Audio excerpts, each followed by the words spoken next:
Well, friends, good morning. And happy Easter. Holy smokes, it's so good to be together. It felt like a long Lent. Was it just me? I don't know. I'm just so happy that we're here. I'm so happy that we're singing Hallelujah. I'm so happy that our church is covered in flowers and beauty. It is just so good to be together as a family celebrating this Easter together. So back when I was in college, so I attended Borromeo Seminary and John Carroll University, I took a course on anthropology at John Carroll. You know, anthropology, human anthropology, it's asking the question, what does it mean to be human? What makes us human? And one of the things that anthropologists look at, and one of the things that makes us distinctly human, is the fact that we carry on, as human beings, funeral rituals, right? It's a very distinctly human thing. Animals are not burying the dead, right? When, at my parents' house the other day, there was a bird that slammed into one of the windows. She's like, oh gosh, it's so awful and tragic. But there wasn't suddenly like a gathering of birds, like folding their wings and praying Latin over this dead bird carcass, right? It was just like, oh, that was bad for Fred, right? And it just kept carrying on, right? But we do it in incredibly ceremonious ways. I mean, think about the great pyramids of Egypt, right? That housed the great Egyptian kings, or the Taj Mahal that was built to house one of the Shah Jahan's wives, Mumtaz Mahal. Or think about the Tomb of the Unknown Soldier, or St. Peter's Basilica itself is a massive tomb built over the bones, built over the tomb of Peter himself, right? He's buried right beneath the high altar. So I had all this in my mind, tombs and all of these things, funeral rites. Back in 2017, there was a group of about 11 priests. We made a pilgrimage to the Holy Land. Anybody here ever been to the Holy Land? By raise of hands, anybody? Okay, a few of us. Amazing, absolutely amazing time. If you ever get a chance to go. It is the fifth gospel. It'll change the way you hear the scriptures. Anyway, one of the high priests of the whole trip for us was, we went to the tomb of the Holy Sepulchre, which is this massive structure, the ancient structure built over what was Calvary and the garden where the tomb was. It's this massive structure. We actually got to say Mass in what's called the Magdalene Chapel, which houses the stone slab upon which Jesus' body was laid.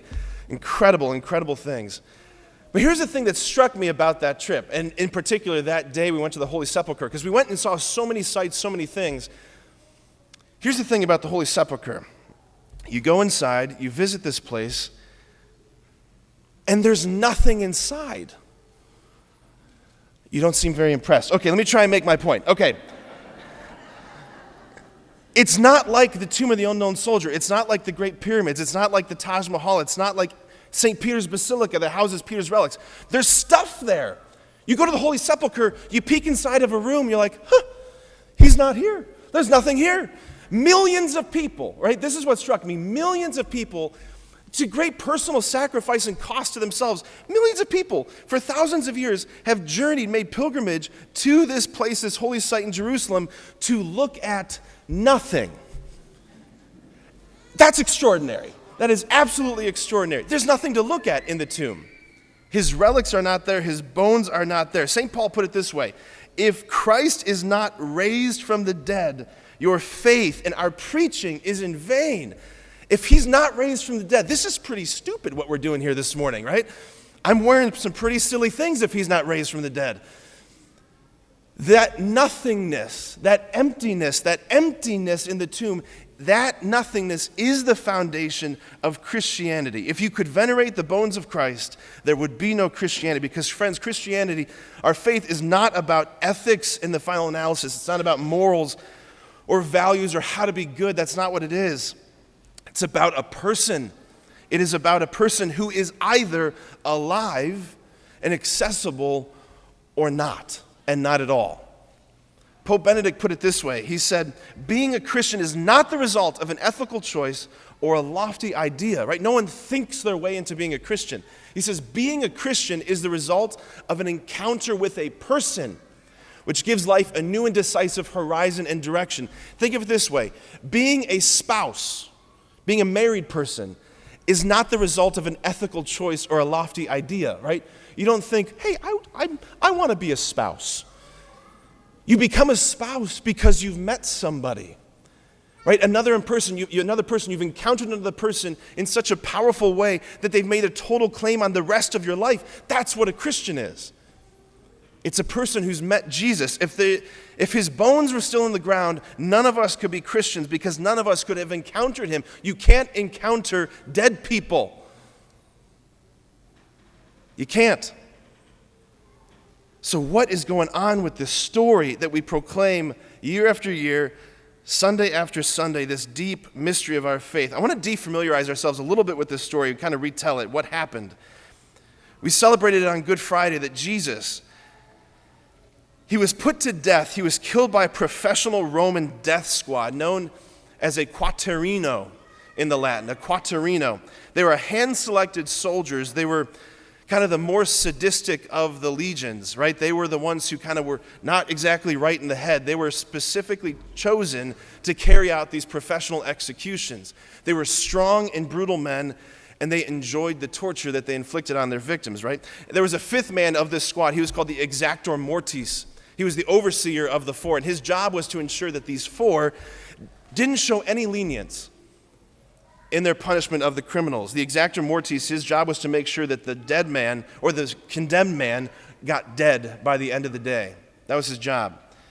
And they were good. They were good at it. The word excruciating, right? We describe pain as excruciating pain, comes from the Latin ex cruce, meaning from the cross.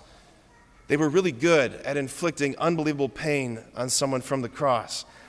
So only after 3 hours, Jesus' body is dead. He's taken down from the cross. Usually it takes victims days or weeks to die on the cross. He was dead in 3 hours because they were brutal. They were brutal. He's taken down from the cross. His body was received by Joseph of Arimathea, Nicodemus, and the women, and they embalmed his body, it says in the gospel, in 100 pounds of aloes and myrrh and spices, right? They wrapped his body in linen. They placed a cloth called a sudarium over his face. That was the tradition, just in case, this was the idea, just in case the person that you're wrapping was not quite dead. So you'd leave this lightly, this face cloth lightly on the face. And they buried him. They buried him. These were people who did not expect Jesus to come back. These are people who are carrying on funeral rituals. These are people who are not expecting resurrection. You don't embalm a body in 100 pounds of aloes and myrrh and spices because you think, I bet he's coming back in 3 days. Like, maybe we could just save some money and just keep the aloes and myrrh. No, they thought he was gone. He's placed in this tomb. What were these tombs? Well, here was the idea in the ancient world. These tombs were these hand-cut caves cut into soft rock in the surrounding countryside. A large rock would be rolled in front of the entrance of the cave after the body was placed in there to keep the odors out, or to keep the odors in and the animals out. That was the idea, because after the body was in the cave for a year, it would decompose. They would roll the stone away after a year, collect the bones, and put the bones in a little box called an ossuary, and that box would be placed in the family vault, in the family tomb. That's what they were planning on doing. That's what they were planning on doing. In the gospel we just heard, also in Matthew's account of the Passion narrative, Mary Magdalene, she comes to the tomb, it says, early in the morning. If you've ever lost a loved one, you know how hard it is to sleep.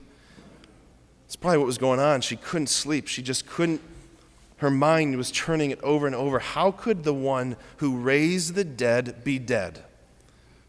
And she comes to the tomb early in the morning, and she sits there facing the sealed tomb. Friends, if you haven't been there in that place yet, like, you will. And it's awful. Death is shattering. Death is shattering. It's so unnatural to sit there and to know that there's nothing more that can be done for this person. There's no more tests that we can do. There's no more trial experimental drugs that we could try. They're gone. There's a period now at the end of their life. This person, with their eyes and their smile and their voice and their laughter, this person in their unique and unrepeatability, this person is gone.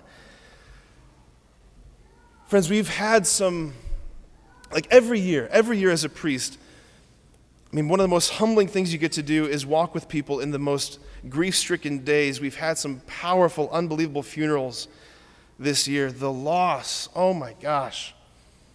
The loss, the ocean of human grief. It's unbelievable. Like every single one of us could tell a story that would make every person sob. We all carry within us grief and pain and loss and trauma, right? From every miscarried baby that was filled with so much hope, from every miscarriage to every soldier that died in battle, to every person that died in a nursing home, to the kid that just died last week walking home from school, gunned down in the streets. There is so much pain and loss, right? Death is this monstrous stone that's rolled in front of our humanity, this awful, monstrous stone that seems to boast and say, I win in the end. You may have some fun in the meantime. You may think that you're delaying me, but in the end, I will eat everything, says death. Everything that breathes, I will take in the end.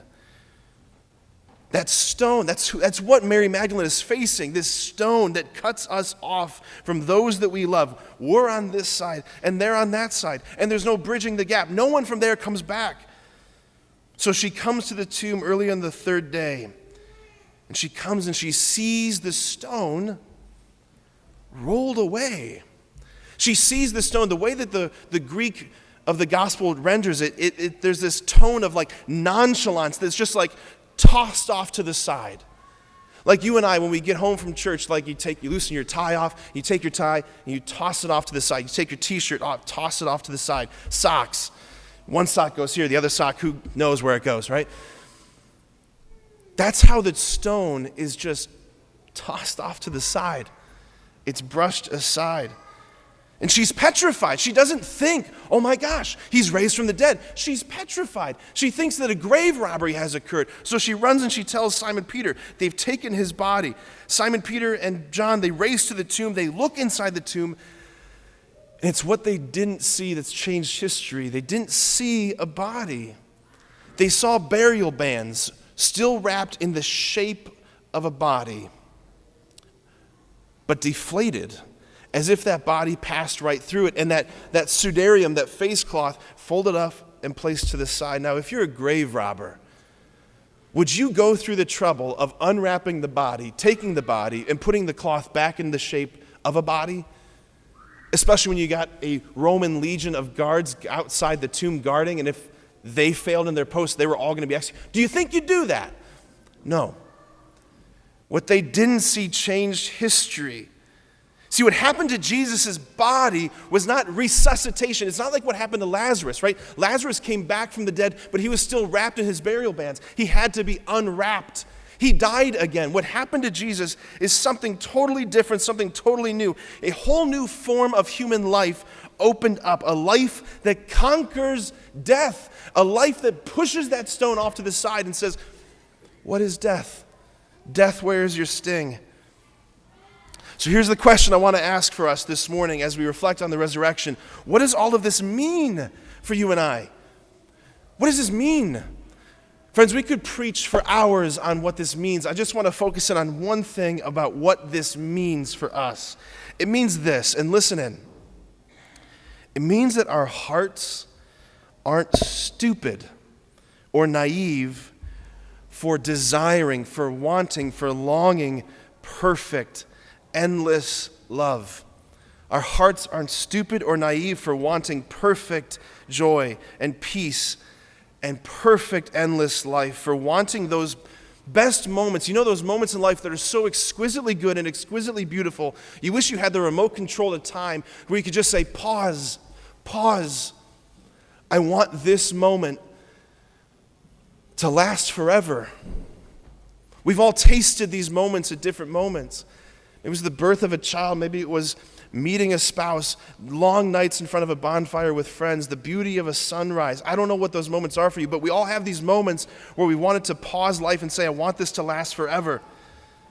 Our hearts aren't stupid.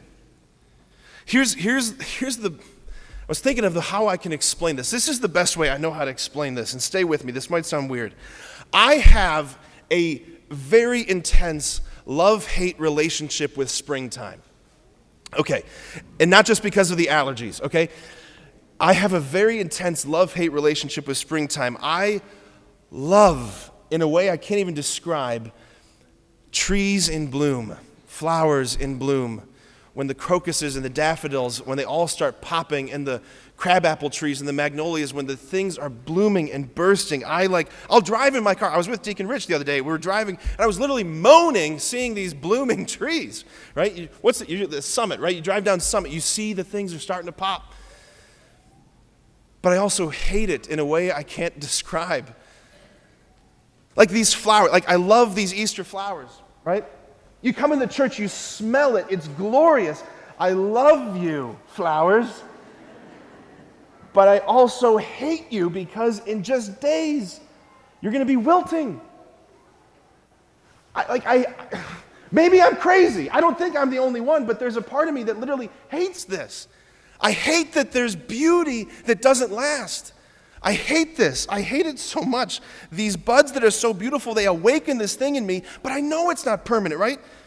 I want a beauty that doesn't fade. I want blossoming trees that stay in bloom. I want sunsets that never set. I want bonfires that never die. I want joy and happiness that isn't threatened. I want life that is secure. Because you and I, we all know in our experience, right? Life is fragile. It's so fragile and it's so fleeting. Like the loved ones that are buried in cemeteries, I don't want them in cemeteries. I want them alive. I want to hug them, embrace them. I want more hugs and kisses and laughs with them. I want more hellos and less goodbyes. I want what Jesus promised his disciples on the night of the Last Supper when he says, I will see you again, and your hearts will rejoice. And then he says this, and really try and hear this. Your hearts will rejoice, and no one will take your joy from you. I want a joy that nothing and nobody could take, because my experience, your experience, says that everything around us is beauty that comes and goes, joy that is fragile and fleeting. It's here one day, and a week later, you're choked with grief. Like the 2 blue lines show up on the pregnancy test, and there's joy. And then days later, it's gone. The shoe drops, the rain starts to fall. Is this life a graveyard or a garden? That's the question. There's a book in the center of the Bible called the Song of Songs. It's this amazing story of love between a bridegroom and a bride, these lovers, deep intimacy and affection. And Pope Benedict, he is reflecting on a line from the Song of Songs. He says, the lovers in the Song of Songs, there's a cry that comes from the depths of their hearts, a cry for a love that is stronger than death.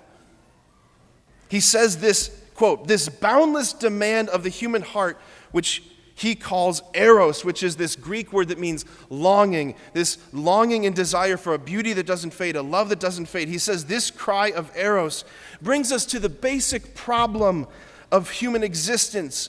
Listen, we long for a love and life and a beauty that lasts forever, but we are confronted with death like a stone. And then he says this, and this is where we need to try and let our hearts receive. The resurrection of Christ is God's response to that cry of eros for a love, a beauty, a life that lasts forever. My friends, if the resurrection of Jesus Christ is real, and we can enter into that ourselves, then we're not just destined to return to dust, like we said at the beginning of Lent. Remember, you are dust, and unto dust you shall return. Yes, that's true, but we are not just dust destined for the grave. We are dust destined for divinization. We will outlive the stars. It means that our hearts aren't naive. They're prophetic. They're whispering all along to us in all of these moments. That endless ocean of beauty you long for, that endless life of infinite and perfect love and communion, that joy that you want that cannot be taken from you, it will be yours. Friends, we have to hold on to the hand of the one who stepped out of the grave. And the miracle of miracles is that that one has come to us. The risen Jesus is not just a statue. The risen Jesus is alive, and he's present in the church, and he comes to us in the sacraments. He comes to us especially in the moments of deepest grief and deepest darkness, the moments of greatest sorrow. He's there, like this flickering candle, like a votive candle, whispering to our hearts this hope that says, this is not the end. This sadness will not have the final word. I have conquered death. Friends, the tomb is empty. He's passed through death. The stone's been tossed aside, and our hearts have been right all along. Yes, it's true. It is true. You are really made for an endless joy, a perfect friendship, perfect endless life and love and bliss beyond our wildest dreams, because he's alive and he's risen. Amen.